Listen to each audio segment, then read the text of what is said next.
എന്നാൽ ഈ പാതിരാത്രിക്ക് അയാൾ നമ്മളെ ഇറക്കി വിട്ടില്ലേ? അയാൾ നമ്മളൊന്ന് വിരട്ടാൻ വേണ്ടി ചെയ്തതല്ലേ. അയാൾ ഇപ്പൊ തന്നെ തിരിച്ചു വരും. നമ്മളില്ലാതെ അയാൾ എങ്ങനെ സെക്കൻഡ് കളി കളിക്കും? അയാൾ തിരിച്ചു വരുമെന്ന് എനിക്ക് തോന്നുന്നില്ല. അഥവാ വന്നാൽ നല്ല ചവിട്ട് കൊടുക്കും. നാണം ഉണ്ട് അയാൾക്ക്. നാണമില്ലാത്തതുകൊണ്ട് അതിൽ പൈസയുണ്ട്. അയ്മൻ അമ്മണി എന്ന് പറഞ്ഞൊരു കീപ്പുണ്ട്. ഒരു കളിക്ക് സർവ്വ ചെലവും കഴിച്ച് 1500 രൂപ ചോള പോലെ പോക്കറ്റിൽ വീഴുന്നുണ്ട്. പക്ഷെ ഇനി തിരിച്ചു വന്ന് വിളിച്ചാൽ നമ്മളെ കയറരുത്. നമ്മളില്ലാതെ വക്കച്ചൻ എങ്ങനെ നാടകം കളിക്കുന്നു കാണുന്നുണ്ട്. എനിക്ക് പേടിക്കാനൊന്നുമില്ല. ഞാനിപ്പോ ഇതില്ലെങ്കിൽ സൂര്യസോമിലേക്ക് APS കയറി രക്ഷപ്പെടും. നിന്റെ കാര്യം ആലോചിച്ചിട്ടാ. അത് പറയാതെ എനിക്കും പേടിക്കാനൊന്നുമില്ല. ഞാൻ കേരളത്തിലുള്ള സകല നാടക ട്രൂപ്പുകളിലും റോളിന് വേണ്ടി ശ്രമിക്കും. ഒന്നിലും ശരിയായില്ലെങ്കിൽ മലയാളം TV സീരിയലിൽ അഭിനയിക്കും. വരുന്നുണ്ട്. നമുക്ക് ഒളിച്ചിരിക്കാം. സ്വല്പ നേരം നമ്മളെ കാണാതെ അയാൾ വിരളട്ടെ. വാ, നമുക്ക് ഇങ്ങോട്ട് കാണാം.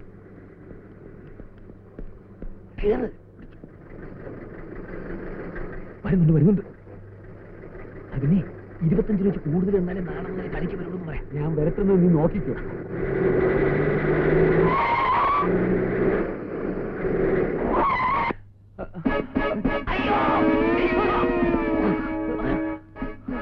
പോലീസിന്റെയും ഭ്രാന്തന്മാരുടെയൊക്കെ വേഷം കെട്ടി നീയൊക്കെ മോഷ്ടിക്കാൻ നടക്കുന്നോടാ റാസ്കൽ.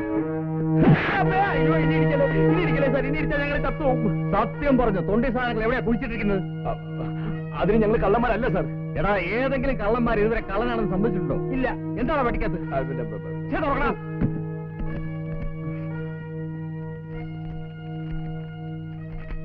എന്താടാ ഇത് നോട്ടീസ്? എന്ത് നോട്ടീസ്? ഞങ്ങൾ 2 പ്രൊഫഷണൽ നടന്മാരാണ്. ഇത് ഞങ്ങളുടെ പരിപാടിയുടെ നോട്ടീസാ. ഇത് ഞാൻ പെരപ്പങ്കോട് പ്രഭാകരൻ. ഇത് പോൾരാജ്. പിണ്ടിമന പോൾരാജ്. നിന്റെയൊക്കെ പിണ്ടിമന. എന്നാ നിനക്കൊക്കെ ഇത് നേരത്തെ പറഞ്ഞുപോയിരുന്നോടാ? സാർ ഇടി നിർത്തിയാലേ ഞങ്ങൾക്ക് എന്തെങ്കിലും പറയാൻ പറ്റൂ. മേക്കപ്പും ഡ്രസ്സും ഒക്കെ അഴിച്ചു വെച്ച് വേഗം സ്ഥലം വിടാൻ നോക്ക്.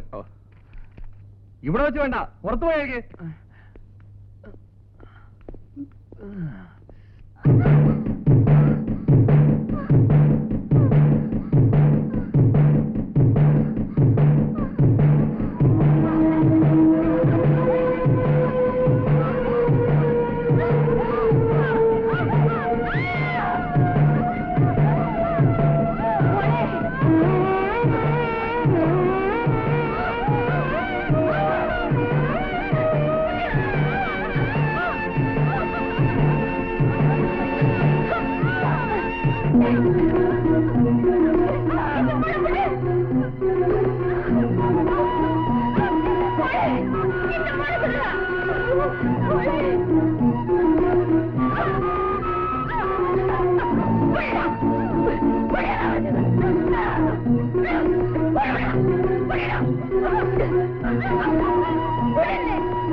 അയ്യേ, ആന്റി എന്തിനാ ബഹളം വെക്കുന്നത്? മോളെ ഹോസ്പിറ്റലിലേക്കല്ലേ കൊണ്ടുപോകുന്നത്? അതും നമ്മളെ ഹോസ്പിറ്റലിലേക്ക്.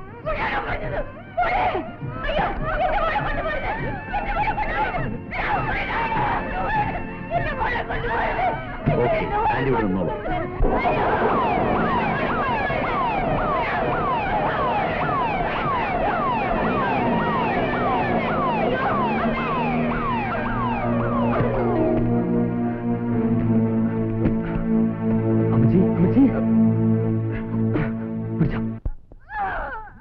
കൊണ്ടുവരൂ. യമുനെ, എന്താ ഇത്? ബഹളം വയ്ക്കാതെ, എല്ലാ അസുഖം മാറും. ഇവിടെ കൊണ്ട് സെല്ലിലടക്കി. എന്റെ മോക്ക് ഭ്രാന്തില്ല. എന്റെ മോളെ സ്വന്തമാക്കി ഞങ്ങളുടെ സ്വത്തെല്ലാം തട്ടിയെടുക്കാൻ ആ കൃഷ്ണകുമാർ ചെയ്ത ചതിയായത്. ആരായി കൃഷ്ണകുമാർ? ഭ്രാന്താശുപത്രി നടത്തുന്ന ഡോക്ടറാ. യമുനയുടെ അച്ഛന്റെ ഒരു അകന്ന ബന്ധുവാണ്.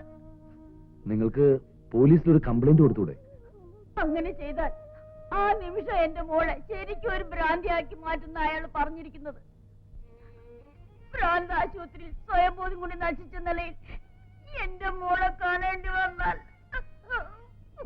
നിങ്ങളെ സഹായിക്കാൻ മറ്റു ബന്ധുക്കൾ ആരുമില്ലേ? ബന്ധുക്കളെന്ന് പറഞ്ഞ അടുത്തുകൂടിയവരാ ഈ ചതി ചെയ്തത്. കൃഷ്ണകുമാറിനെ കല്യാണം കഴിക്കാൻ സമ്മതിക്കാത്തതിന്റെ പേരില എന്റെ മോളെ ഭ്രാന്താശുപത്രിയിലേക്ക് കൊണ്ടുപോയത്. എനിക്കും എന്റെ മോക്കും വേറെ ആരുമില്ല. എങ്ങനെയെങ്കിലും എന്റെ മോളെ ഭ്രാന്താശുപത്രിയിൽ നിന്ന് രക്ഷിക്കാൻ കഴിഞ്ഞില്ലെങ്കിൽ അവളുടെ അച്ഛനുണ്ടായിരുന്നെങ്കിൽ ഇങ്ങനെയൊന്നും സംഭവിക്കില്ലായിരുന്നു. നിങ്ങൾക്ക് എന്തെങ്കിലും രീതി ഞങ്ങളെ രക്ഷിക്കാൻ പറ്റുമോ? അതിപ്പോ അമ്മയെ ഞങ്ങൾ വിചാരിച്ചാൽ ഞങ്ങൾക്ക് ഈ പ്രശ്നത്തിൽ സജീവമായിട്ട് ഇടപെടണമെന്നുണ്ട്. പക്ഷെ ടൈമില്ല. ഞങ്ങൾ പ്രൊഫഷണൽ നാടകക്കാരാ. ഇന്ന് കാസർഗോഡ്, നാളെ പാറശാല, മറ്റന്നാൾ. അമ്മേ ഞങ്ങള് എനിക്ക് പറയാനുള്ളത് മുഴുവനും കേട്ടിട്ട് നിങ്ങൾ തീരുമാനിച്ചാൽ മതി. എനിക്ക് മരുന്ന് വേണ്ട. മരുന്ന് കഴിക്കാതെ എങ്ങനെ രോഗം മാറുന്നത്? എനിക്ക് രോഗമില്ല, പിന്നെ എന്തിനാ മരുന്ന് കഴിക്കുന്നേ? ഈ പറയുന്ന തന്നെ രോഗത്തിന്റെ ലക്ഷണം. ദയവായി ഇതൊന്ന് പോകാമോ? ആ മരുന്ന് ഞാൻ കൊടുക്കാം, നിങ്ങൾ പോയിക്കോളൂ. ഇവിടെ കിടന്ന് ബഹളം വെച്ചോണ്ട് ഒരു കാര്യമില്ല. ഞാൻ പറയുന്ന അനുസരിക്കുന്നത് നല്ലത്. നീ ഇവിടുന്ന് പോയാലും നിന്നെ വിവാഹം ചെയ്യാൻ ആരും തയ്യാറാവില്ല. കാരണം ഒരു ഭ്രാന്തിയായിട്ട് ലോകം കാണും.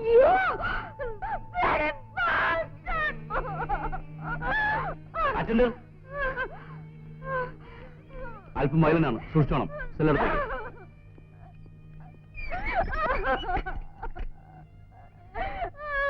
എമിലിയുടെ അച്ഛൻ മരിച്ചതിന് ശേഷം മനസ്സിന് അല്പമെങ്കിലും സമാധാനം കിട്ടാൻ വേണ്ടിയാണ് ഞങ്ങൾ ഇങ്ങോട്ട് വന്നത്. ഇവിടെ എത്തിയതിനു ശേഷമാണ് ഞങ്ങളുടെ സ്വത്തുക്കൾ മുഴുവനും എമിലിയുടെ അച്ഛന്റെ ആൾക്കാര് കയ്യിലാക്കി വെച്ചിരിക്കുന്നെന്ന് മനസ്സിലായത്. അത് തിരികെ കിട്ടാൻ വേണ്ടി ഞാൻ കേസ് ഫയൽ ചെയ്തു. അതോടുകൂടി ഞങ്ങൾക്ക് എല്ലാവരും ശത്രുക്കളായി. എന്റെ മകളെ എനിക്ക് തിരിച്ചു കിട്ടിയാൽ മാത്രം മതി. ആ നിമിഷം അവളെയും കൊണ്ട് ഞാൻ മദ്രാസിലേക്ക് പോയിക്കോളാം. ഈ വീടും സ്വത്തും ഒന്നും എനിക്ക് വേണമെന്നേ ഇല്ല. ഭ്രാന്താശുപത്രിയിൽ നിന്ന് യമുനയെ രക്ഷപ്പെടുത്തിക്കൊണ്ട് മാത്രം പ്രശ്നങ്ങൾ തീരുവോ? ആ കൃഷ്ണകുമാർ നിങ്ങൾ വീണ്ടും ട്രേസ് ചെയ്ത് പിടിച്ചാലോ? എങ്ങനെയെങ്കിലും കൃഷ്ണകുമാറിന്റെ കസ്റ്റഡിയിൽ നിന്ന് മോളെ മോചിപ്പിക്കാൻ കഴിഞ്ഞാൽ പിന്നെ നമുക്ക് പോലീസിന് സഹായം ആവശ്യപ്പെടാമല്ലോ. നിങ്ങളെപ്പോലെ രണ്ടാമക്കൾ എനിക്കുണ്ടായിരുന്നെങ്കിൽ. അമ്മ വിഷമിക്കണ്ട, ഞങ്ങളും അമ്മയുടെ മക്കളാണെന്ന് കരുതിയാൽ മതി. യമുനയെ രക്ഷപ്പെടുത്തിക്കൊണ്ടുവരാൻ ഞങ്ങളുടെ കഴിവിന്റെ പരമാവധി ശ്രമിക്കാം. ഈശ്വരൻ നിങ്ങളെ അനുഗ്രഹിക്കട്ടെ. പിന്നെ പറയുമ്പോ മറ്റൊന്നും തോന്നരുത്. ഈ നാടക അഭിനയമാണ് ഞങ്ങളുടെ ഏക വരുമാനം. അപ്പോ അതും കളഞ്ഞിട്ട് ഇതിനു വേണ്ടി ഇറങ്ങിത്തിരിക്കുമ്പോ പണം, കാശ്, സാമ്പത്തികം, ബഡ്ജറ്റ് കാര്യത്തോട്ടുന്നതിനാ? കാര്യം പറയട്ടെ. കാശിന്റെ കാര്യത്തിൽ നിങ്ങൾ ഒന്നും വിഷമിക്കണ്ട. ഇതിനു വേണ്ടി എത്ര പണം വേണമെങ്കിലും ഞാൻ ചെലവാക്കാൻ തയ്യാറാണ്. കാശ് ഒരു പ്രശ്നമല്ലെങ്കിൽ പിന്നെ ഈ ഒരു പ്രശ്നം ഞങ്ങൾക്കൊരു പ്രശ്നമേ അല്ല.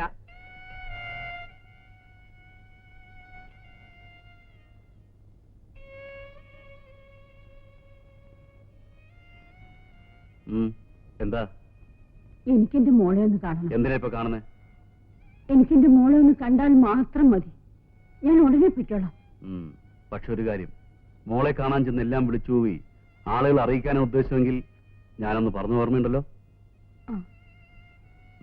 ചെല്ല്. തോമസ്,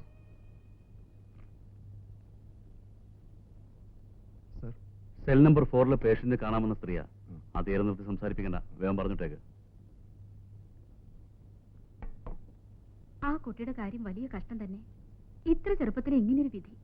ആരുടെ കാര്യമാ? ആ 4-ൽ കിടക്കുന്ന കുട്ടിയില്ലേ, യമുന, അതിന്റെ അമ്മ വന്നിട്ടുണ്ട്.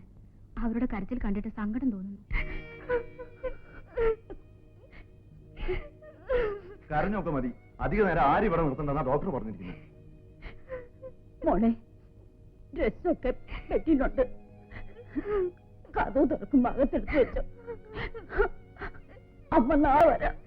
എടാ പോളെ, നമ്മൾ ഈ കാര്യത്തിൽ ഇടപെടുന്നതുകൊണ്ട് എന്തെങ്കിലും കുഴപ്പമാവോ? എന്ത് കുഴപ്പമുണ്ടാവാനാ? അല്ല, ആ ഡോക്ടർ അയാളുടെ അച്ഛനും ഒക്കെ ഇവിടുത്തെ വലിയ പ്രമാണിമാരാന്നല്ലേ പറയുന്നത്. നമ്മൾ അതൊന്നും നോക്കണ്ട. രക്ഷപ്പെടാൻ ദൈവം കാണിച്ചു തന്നിരിക്കുന്ന വഴിയാ. എടാ, മനോഹരമായ വീട്, രുചികരമായ ഭക്ഷണം, ആവശ്യത്തിനുള്ള പണം. ആ വക്കച്ചൻ നമ്മളെ പെരുവഴിയിൽ ഇറക്കി വിട്ടെങ്കിലും യഥാർത്ഥത്തിൽ നന്ദി പറയേണ്ടത് അയാളോടാ. യമുനയെ രക്ഷപ്പെടുത്തിയാൽ കിട്ടുന്ന കാശ് കൊണ്ട് നമുക്ക് നല്ലൊരു നാടക ട്രൂപ്പ് തുടങ്ങാം. ആദ്യത്തെ നാടകം എങ്കിലും എന്റെ അയ്മനം അമ്മിണി. എന്നിട്ട് വേണം വക്കച്ചനെ പോലെ എനിക്കും ഒരു കീപ്പിനെ വെച്ചുകൊണ്ട് കിടക്കാൻ. അതല്ല, 2 എണ്ണത്തിന് വണ്ടി ഇതേപോലെ ഇറക്കി വിടാൻ. അത് ശരി. യമുനയെ നമ്മളെ എങ്ങനെ രക്ഷപ്പെടുത്തുന്ന നീ പറയുന്നത്? അതൊക്കെ വഴിയുണ്ടാക്കാം. നിനക്ക് വേറൊരു കാര്യം അറിയണം.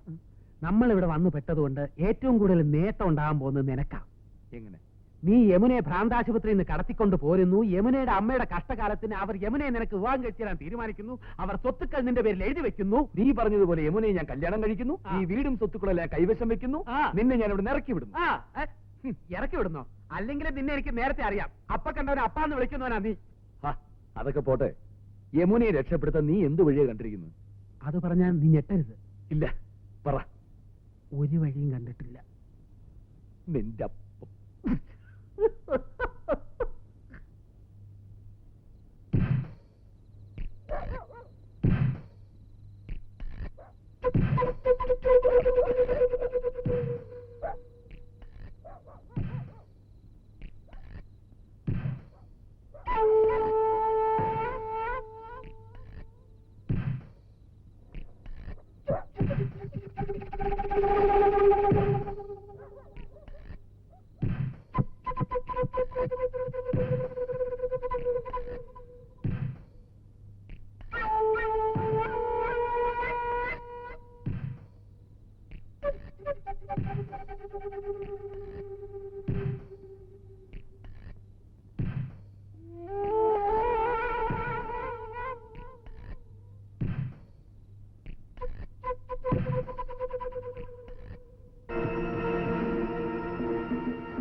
സലാം.